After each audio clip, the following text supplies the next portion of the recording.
Hi hello नमस्कार, मी जया पुन्हा एकदा तुम्हा सर्वांचं खूप मनापासून स्वागत करते जयाज मराठी रेसिपीमध्ये।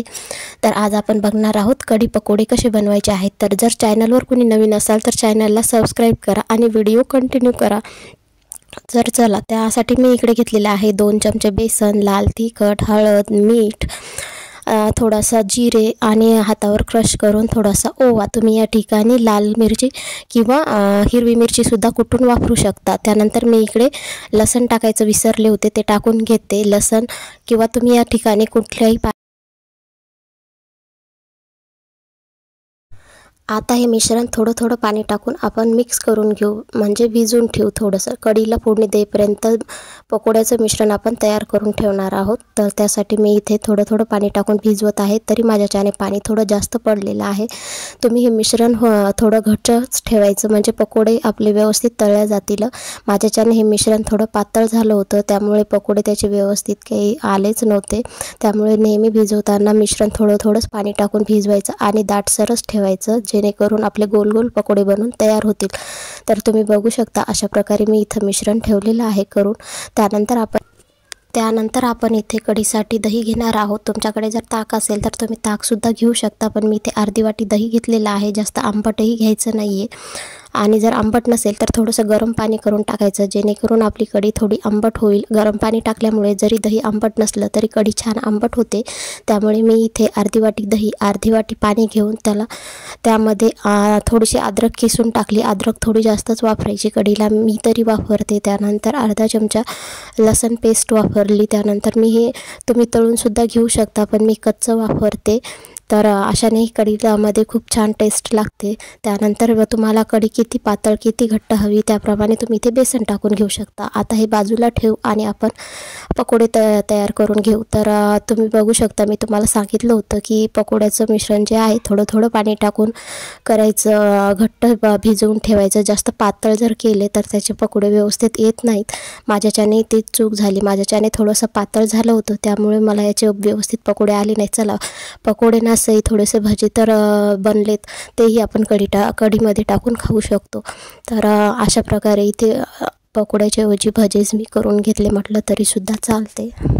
माझा जो गॅस आहे तो एका शेगडीचा गॅस आहे उंच, त्यामुळे मला तळताना किंवा हे करताना माझा मध्ये मध्ये हात दिसतो तुम्हाला। तर तेवढं ॲडजस्ट करा आणि रेसिपीकडे लक्ष द्या, कारण एका सिलेंडरची शेगडी असल्यामुळे ते थोडंसं उंच आहे, त्यामुळे मला व्यवस्थित करता येत नाही आहे। त्यामुळे असं तुम्हाला माझा मध्ये मध्ये हात दिसतो। अशा करून मी सर्व माझे भजे पकोडे तयार करून घेतले। तर ही रेसिपी तुम्ही घरी नक्की एकदा ट्राय करा, पण पकोडेच करा, भजे करू नका। बाकी तुम्हीसुद्धा ही रेसिपी नक्की एकदा ट्राय करा आणि मला कमेंट करून सांगा तुम्ही माझे व्हिडिओ कुठून बघता ते सुद्धा मला सांगा, आणि तुम्हाला माझे व्हिडिओ बघायला आवडतात का ते सुद्धा सांगा। तर चला, असं करून मी दुसरी बॅचसुद्धा व्यवस्थित इथे तळून घेते। तर त्यानंतर आपण इथे कढीचं जे मिश्रण तयार करून ठेवलं होतं, ताक, लसण, अद्रक टाकून ना, त्याची क्लिप माझ्याच्याने इथं एडिटिंगमध्ये मिस झाली, त्यामुळे मी तुम्हाला इथे ती दाखवू शकले नाही। त्यानंतर आपण इकडे ना फक्त कढई ठेवणार आहोत आणि त्यामध्ये 2 चमचे तेल, जिरे, मोहरी, तुम्ही या ठिकाणी कढीपत्तासुद्धा वापरू शकता, किंवा लसण आणि अद्रक जे तुम्ही ताकामध्ये मिक्स केलं ना ते सुद्धा इथे तळून घेऊ शकता। त्यानंतर आपलं जे मिश्रण मिक्स केलेलं होतं ना ते आपण त्यामध्ये टाकून घेऊ। त्यानंतर आपल्याला सारखं हलवत राहायचं, जेणेकरून आपलं जे ताक आणि दही आहे ना ते फुटणार नाही। त्यानंतर मी इथे मीठ टाकून घेते, चवीपुरतं हळद आणि मीठच टाकलं, बाकी काही नाही टाकलं। तुम्ही इथे ना थोडासा कढीपत्ता, लसण, जिरे तळूनसुद्धा वापरू शकता। त्यानंतर आपल्याला छान मिक्स करून घ्यायचं, एक उकळी काढून घ्यायची आहे, जास्त वेळ उकळायचं नाही, नाहीतर आपली जी कढी आहे ना ती थोडीशी फुटू शकते। त्यामुळे सारखं हलवून एकच उकळी त्याला द्यायची आहे। त्यानंतर आपण जे पकोडे करून घेतले होते ना ते आपल्याला त्यामध्ये ॲड करायचे आहेत। तर तुम्ही जेव्हा जेवायला बसाल ना तेव्हासुद्धा केले तरीसुद्धा चालेल, किंवा आधी केले तरीसुद्धा चालेल। त्यानंतर आपण इथे त्याला एक तडका टाकून घेऊ, जिरे, मोहरी, लाल तिखट टाकून थोडासा मी इथे तेलाचा तडका टाकून घेतला होता। हवं तर ही कढी ना कोणी तुपामध्ये सुद्धा बनवते बरं का, कोण तुपामध्ये बनवते ते मला सांगा। आमच्या इथे सुद्धा कढी ही तुपामध्येच बनवली जाते, पण मी तेलामध्ये तुम्हाला दाखवली। तर अशी करून आपली कढी पकोडे बनवून तयार आहेत। तर तुम्ही बघू शकता। आता यावरती आपण थोडीशी कोथिंबीर टाकून घेऊ। तर आणि आता ही आपल्याला भातासोबत खायची आहे। तुम्ही कशासोबत कढी पकोडे खाता, पोळीसोबत खाता की भातासोबत खाता ते सुद्धा सांगा। पण मी इथे कढी पकोडे जे आहेत ना ते भातासोबतच खायला बनवलेले आहेत। बरेच जण कढी पकोडे भातासोबतच खाणं पसंत करतात, बाकी पोळीसोबत सुद्धा तुम्ही हे कढी पकोडे खाऊ शकता। आता एक उकळी दिल्याच्या नंतर त्यामध्ये छान असं आपले जे पकोडे होते ते छान मुरले गेलेले आहेत आणि खूप घट्टपणा त्याला आलेला आहे, तुम्ही बघू शकता।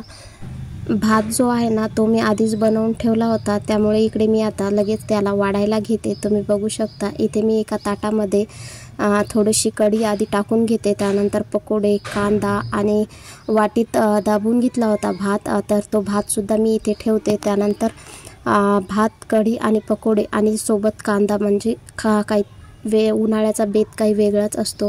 तर सगळ्यात जास्त ना मला असे आंबट पदार्थ ना जास्त खायला आवडतात उन्हाळ्याचे, त्यामुळे मी शक्यतो असेच पदार्थ जास्त उन्हाळ्यात बनवते। तर इकडे आपले कढी, पकोडे, भात, कांदा छान असा वाढून तयार आहे। बाकी तुम्हाला व्हिडिओ कसा वाटला तो कमेंट करून नक्की सांगा आणि तुम्ही सुद्धा ही रेसिपी एकदा नक्की ट्राय करा आणि मला सांगा तुमची रेसिपी कशी बनली। माझ्यापेक्षा थोडी छानच बनेल, कारण मी ही पहिल्यांदाच कढी पकोड्याची रेसिपी बनवली, तर तशी खायला खूप टेस्टी झाली होती। तुम्ही बघू शकता कलरही खूप छान आला होता। त्यानंतर इकडे मी सर्व एका ताटामध्ये काढून घेतलं। चला व्हिडिओ इथंच थांबवते, भेटू दुसऱ्या व्हिडिओमध्ये लवकरच। जाता चॅनलला मात्र नक्की सबस्क्राईब करा। बाय।